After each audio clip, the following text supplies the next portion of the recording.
Bienvenue sur le module de relations commerciales avec ce premier petit chapitre entre guillemets qui va introduire les différentes notions qu'on va aborder tout au long de l'année au travers ce module-là.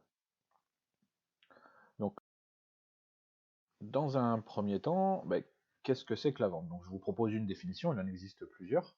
Je vous en propose une qui va nous accompagner tout au long du module. Donc, on peut définir la vente, et plus particulièrement celle en B2B, donc entre professionnels, on y reviendra, comme l'accompagnement d'un prospect ou d'un client d'une solution A, c'est-à-dire sa solution actuelle, le produit qu'il utilise maintenant pour répondre à son besoin, vers une solution B, donc bien sûr notre solution, le produit que l'on vend, qui sera plus profitable pour lui. Donc deux petites notions de définition. Qu'est-ce qu'un prospect, qu'est-ce qu'un client? Donc un prospect, c'est quelqu'un qui n'est pas client chez nous, qui n'a jamais acheté, quelqu'un que nous ne connaissons pas, ou alors dont on dispose quelques informations, ne serait-ce que son adresse pour pouvoir aller le voir. Donc on appelle ça aussi une piste. Et puis on le verra notamment en marketing digital, on peut également appeler un prospect un lead, donc une piste à suivre. Et puis tout l'objectif de la vente, ça va être de transformer ce prospect en client, donc c'est-à-dire quelqu'un de connu par l'entreprise qui a déjà acheté des produits chez nous. Donc on le verra, il existe différents types de ventes selon la manière de vendre, qu'on verra juste après, et puis selon la qualité du prospect ou du client. Donc on va pouvoir avoir deux types d'interlocuteurs, soit des professionnels, business, B, soit des clients particuliers, customer, donc C. Et à partir de là, on va avoir quatre grands types de ventes. Le premier type de vente, c'est de la vente en B2B, business to business, c'est du commerce entre professionnels. Et par exemple, ce que vous faites vous en agrofourniture, et puis au travers les concessions, puisque votre client est souvent un agriculteur, donc c'est un professionnel. Deuxième type de vente, la vente en B2C, business to customer, donc d'un vendeur professionnel vers un client en particulier. C'est une des formes de vente les plus fréquentes, notamment la vente en magasin alimentaire. Autre forme, customer to customer, c'est de la vente entre particuliers caractérisée par le Bon Coin, les brocantes, Blablacar, etc., etc. On pourrait trouver des milliers d'exemples. Et enfin, le dernier, customer to business, donc c'est un vendeur particulier qui vend à un client professionnel.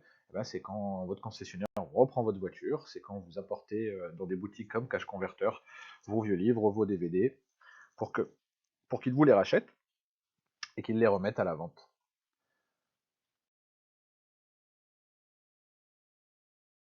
Je vous l'ai dit juste avant, il existe également différents types de ventes, selon la façon de vendre. On va en distinguer 5 catégories, là aussi, il existe plusieurs autres nomenclatures. Voilà, j'ai simplifié pour ne retenir que celle-ci. Donc, on a dans un premier temps ce qu'on appelle la vente traditionnelle, donc c'est de la vente en face à face, où le client vient vers vous. Donc en GMS, grande et moyenne surface, en GSS, grande surface spécialisée.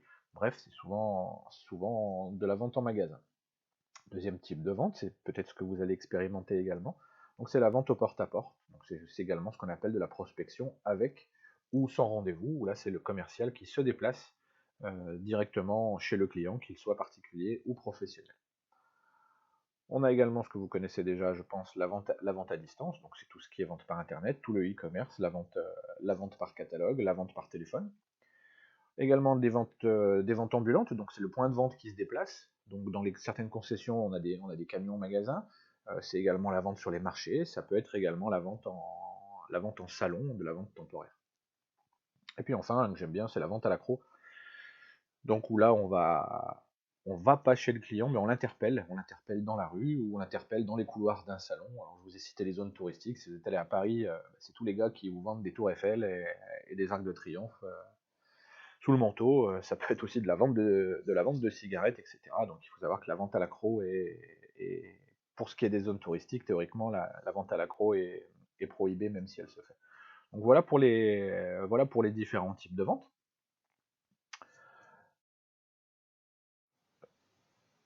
Donc on va pouvoir se servir d'une schématisation qui sera le point de départ de tous nos autres chapitres, hein, où on le verra. La vente se déroule par étapes, chacune des étapes étant bien sûr importante, et on peut schématiser ces étapes de cette manière-là. Donc quel que soit le type de vente, il y aura toujours un premier contact avec le prospect ou le client. Si le premier contact est bon, et on apprendra comment faire un bon premier contact, eh bien on va pouvoir entamer une discussion avec notre client. Et l'idée numéro un, c'est de cibler son besoin. Donc comprendre ce dont il a besoin, comprendre si notre produit va pouvoir répondre à ce besoin. Et si c'est le cas, donc on va apporter des arguments sur notre produit. On va expliquer au client pourquoi notre client et pourquoi notre produit est bon, pourquoi notre produit répond à son besoin et pourquoi il le lui faut.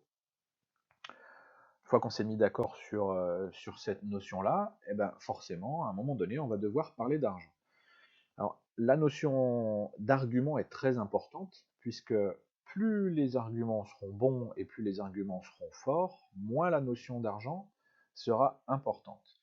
Donc si, comme dans la situation que vous avez sous les yeux, l'argent est encore trop haut, est encore trop fort, il va falloir essayer d'équilibrer tout ça. Et comment on va équilibrer tout ça? Par de la négociation. Donc essayer de faire descendre, le client va essayer de faire descendre le prix, nous on va probablement faire descendre notre prix jusqu'à arriver à un point d'équilibre où dans la tête du client, il existe un équilibre entre le prix qu'il va payer et les arguments que vous lui avez donnés et les avantages que vont pouvoir lui fournir le produit. Et c'est le grand principe de la vente, c'est qu'il ne peut pas y avoir de vente s'il n'y a pas d'équilibre, surtout en B2B. Tant que le produit paraîtra trop cher aux yeux du client, vous ne le vendrez pas. Si vous n'avez pas suffisamment insisté sur les bienfaits de votre produit, sur ses avantages pour le client, vous ne vendrez pas. Mais également de la même manière, si le prix paraît bien trop bas par rapport à ce que vous avez argumenté sur votre produit, là aussi il y aura un aspect louche qui ne facilitera pas la vente puisqu'il n'y aura pas d'équilibre. Quelles sont les étapes que l'on va voir tout au long de ce module? Donc la première des étapes, ça sera la préparation de la prospection, puisqu'on se mettra en situation de prospection, c'est-à-dire rechercher des clients potentiels pour pouvoir ensuite aller les visiter. Donc l'étape préparatoire est très importante, mais je vous dirai ça pour chacune des étapes. Une fois que la prospection est bien préparée, on peut aller à la rencontre du client. Et donc, on va avoir une première phase de prise de contact. Et encore une fois, cette phase-là sera également très importante. Une fois que le contact est pris, je vous l'ai dit dans le schéma précédent, on va essayer de découvrir le besoin du prospect ou du client, et on va verrouiller ce besoin. Le verrouillage, c'est une technique qui nous permet d'être sûr qu'on a bien identifié le bon besoin. L'étape suivante, c'est une étape d'argumentation. Donc on va expliquer à notre client, à notre prospect, pourquoi notre produit répond correctement à son besoin. En parallèle, donc c'est pas deux étapes distinctes, c'est souvent deux étapes qui se font en même temps, hein. Pendant que vous allez argumenter sur votre produit, votre client aura probablement des questions d'ordre technique, comment ça marche, comment ça se répare, des questions d'ordre commercial, comment vous allez me suivre, comment va se passer la livraison, etc. Donc chacune des interventions, chacune des questions de votre client, c'est ce qu'on appelle une objection qu'il va falloir traiter pour pouvoir avancer. Et puis on opère un second verrouillage pour, encore une fois, bien valider que on est bien d'accord que le produit que je viens de proposer à mon client ou à mon prospect correspond bien au besoin qu'il a exprimé avant. On l'a vu également dans le schéma, il y a forcément un moment où on va parler d'argent, combien ça coûte, donc on va présenter le prix, on va présenter un devis, et et il peut y avoir une phase de négociation qui va nous permettre d'équilibrer les arguments et le prix annoncé. Et enfin, qu'on ait vendu ou qu'on n'ait pas vendu, la prise de congé, c'est-à-dire on quitte notre client dans de bonnes conditions. Voilà, donc ce sont les 7 étapes qu'on va voir tout au long de ce module. Pour chacune, vous aurez le même type de.